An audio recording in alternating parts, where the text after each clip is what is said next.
معبر عن إعجابي لهذه المستشفى.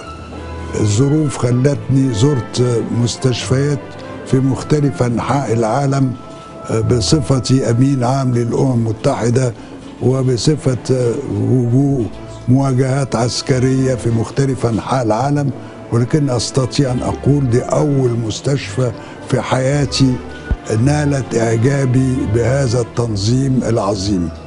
مرة أخرى شكرا للدكاترة، شكرا للمشرفين، وأملي أن الجيل الجديد سيتولى الاستمرار في العمل من أجل إقامة عشرات المستشفيات المماثلة لهذه المستشفى في مختلف أنحاء القطر المصري والبلاد العربية.